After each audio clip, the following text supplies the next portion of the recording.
This is Autoline Daily, the show dedicated to enthusiasts of the global automotive industry.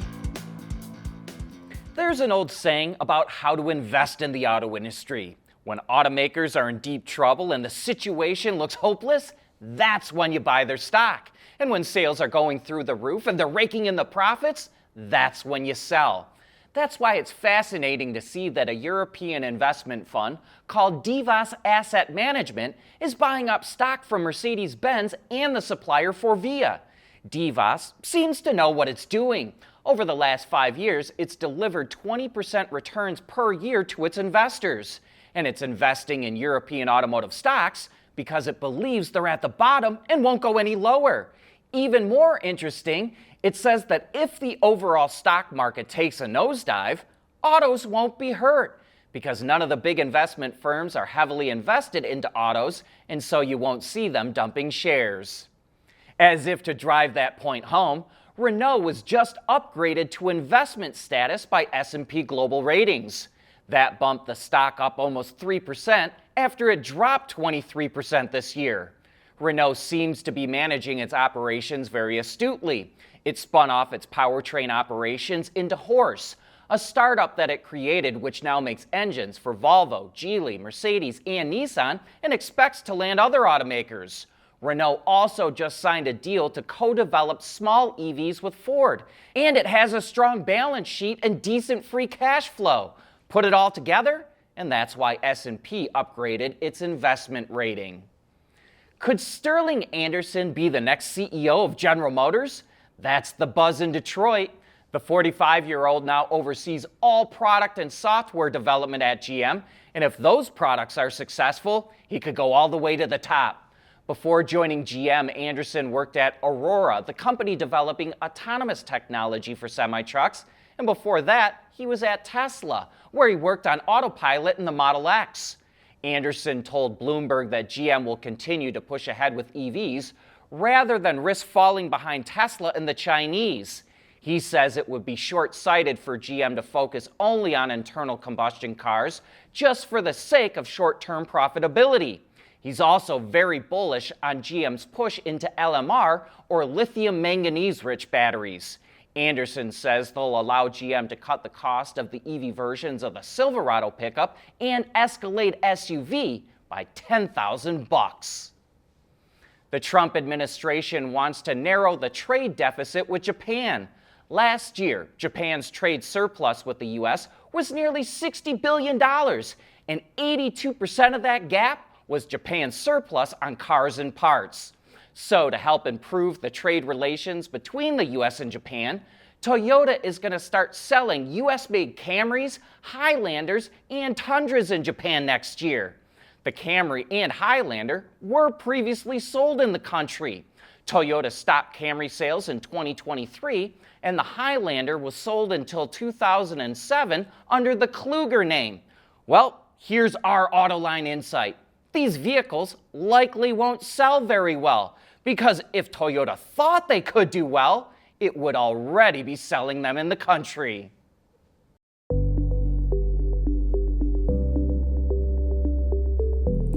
Developing today's vehicles. Issues can happen in an instant. When's the best time to solve a problem? The minute you know you have one.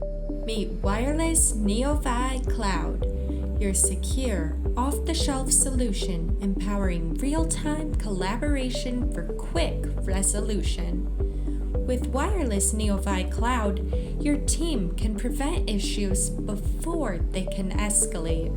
Driver communication data and remote diagnostics to analyze and resolve your problems using OTA, allowing your executives oversight throughout the process. Wireless NeoVi Cloud, your vehicle update solution in production and on the road. Intrepid Control Systems, driven by your data.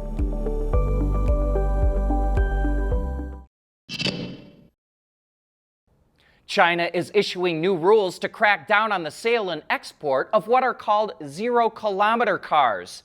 These are vehicles that leave the factory with zero or little mileage, but are then sold through used car channels at discounted prices. The practice is done to help ease China's overcapacity issue, but the government wants to stop it because it hurts dealer profits, the value of vehicles, and many that are exported don't have proper localization or after-sales coverage.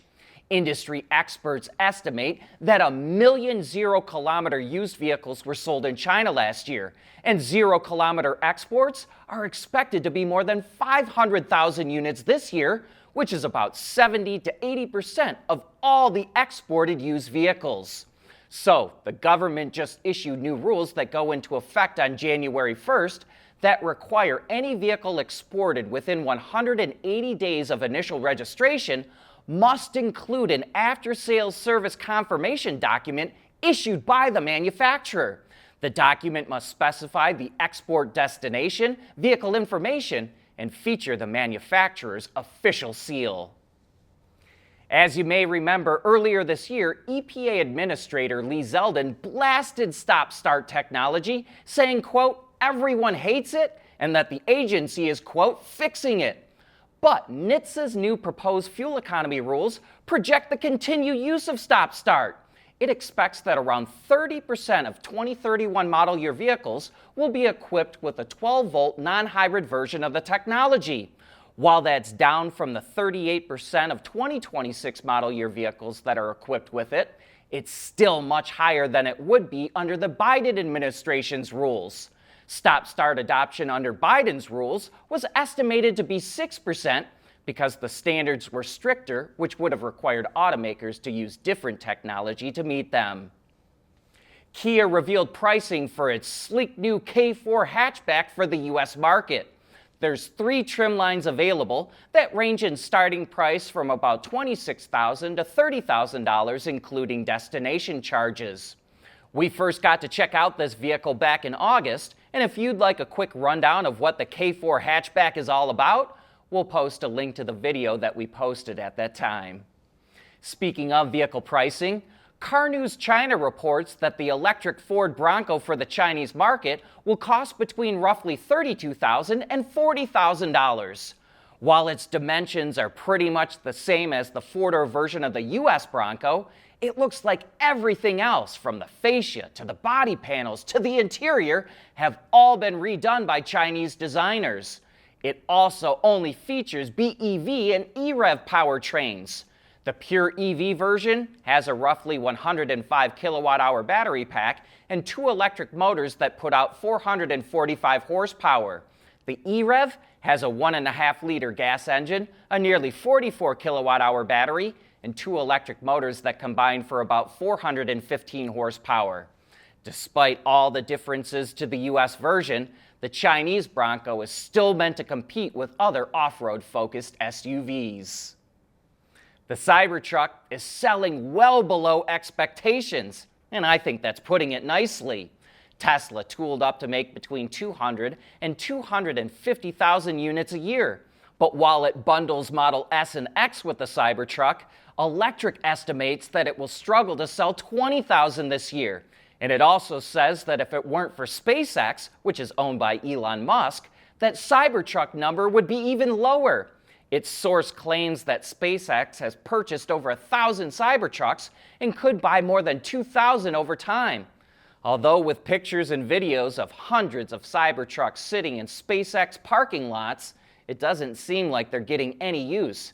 But it is a nice little bump in sales and revenue for Tesla.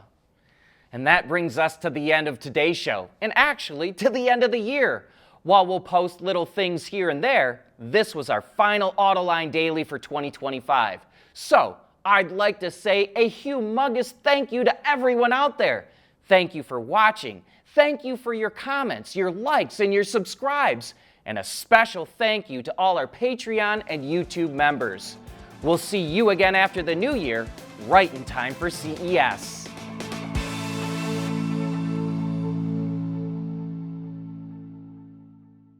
Autoline Daily is brought to you by Bridgestone, solutions for your journey.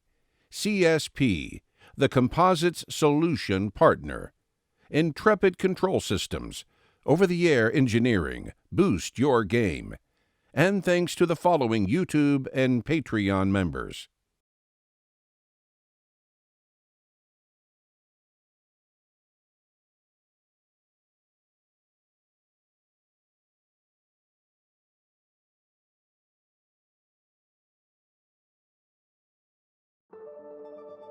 At CSP, we work with OEM engineers across the country on their journeys to lighter, safer, and more eco-friendly vehicles.